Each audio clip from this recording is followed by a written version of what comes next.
जैसे आप सभी को पता है 1 जुलाई 2024 से हमारे पूरे भारतवर्ष में नए 3 नए क्रिमिनल लॉज लागू हो जाएंगे, जिसमें से इंडियन पीनल कोड 1860 को रिप्लेस किया जाएगा भारतीय न्याय संहिता, क्रिमिनल प्रोसीजर कोड 1898 को रिप्लेस किया जाएगा भारतीय नागरिक सुरक्षा संहिता, और इंडियन एविडेंस एक्ट 1872 को रिप्लेस किया जाएगा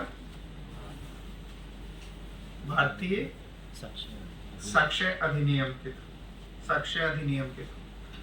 तो इसके लिए आज के दिन सभी जगहों पे इन न्याय संहिता को लेके प्रेस मीट अथवा वर्कशॉप्स कराई जा रही हैं।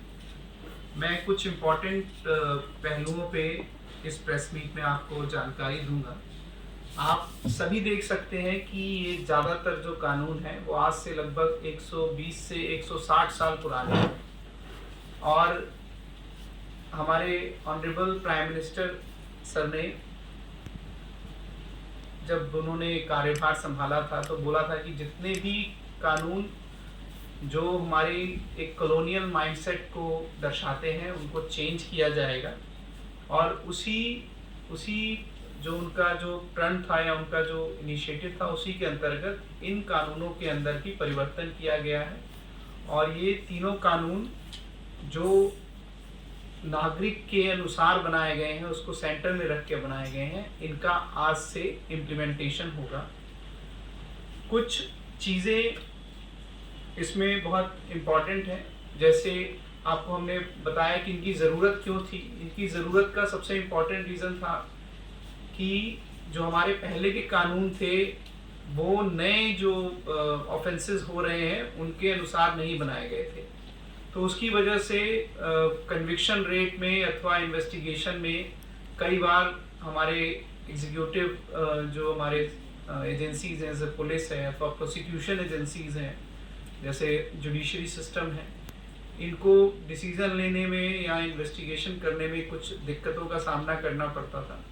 तो इन्हीं चीज़ों को देख के ये नए कानूनों को लाया गया है। इसमें कोशिश की गई है कि जो कन्विक्शन रेट हो उनमें इम्प्रूवमेंट आए। अभी कन्विक्शन रेट काफ़ी लो है, खासकर हमारे प्रदेश में भी काफ़ी लो कन्विक्शन रेट है। तो इन कानूनों के थ्रू टारगेट किया गया है कि कन्विक्शन रेट लगभग 80 to 90% तक जाए। दूसरा, जो केसेस की जो अवधि थी, जो केस डिस्पोजल करने की जो अवधि थी वो कई सालों तक चलती रहती थी। जैसे अमूमन लगभग 3 करोड़ से ज़्यादा केसेस अभी भी लोअर अदालतों में हैं। तो इसमें इसके कानूनों के थ्रू ये विज़न दिया गया है कि जितने भी केसेस हैं इनका निपटारा मैक्सिमम टू मैक्सिमम 3 सालों के अंदर कर दिया जाएगा, और बहुत ही सराहनीय है। इस एक्ट को लाने से पहले 18 state, 6 union territory, 16 high court, Supreme Court, 5 judicial academy, 22 law university और more than 140 member of Parliament, 270 MLAs का इसमें आपका सजेशन लिया गया, और 4 सालों तक डिस्कशन करने के बाद ये एक्ट लाया गया है। इसमें खासकर इस लॉ की जो इम्पॉर्टेंट पहलू ये है कि जो पहले डॉक्यूमेंट्स एंड एविडेंस यूज नहीं होते थे, जैसे इलेक्ट्रॉनिक और digital records, email, server log, computer, smartphone, laptop, SMS, websites, mail messages, devices, इन सभी को एज एन एविडेंस अलाउ किया गया है नए एक्ट में। तो इससे पुलिस को और जुडिशरी को काम करने में आसानी होगी। इसके साथ साथ जो प्रेजेंट प्रोसीजर है, जैसे एफआईआर और केस डायरी, चार्जशीट, इन सभी को भी डिजिटाइज करने का प्रोविजन इसमें दिया गया है। बहुत इंपॉर्टेंट पहलू है फॉरेंसिक एविडेंस का।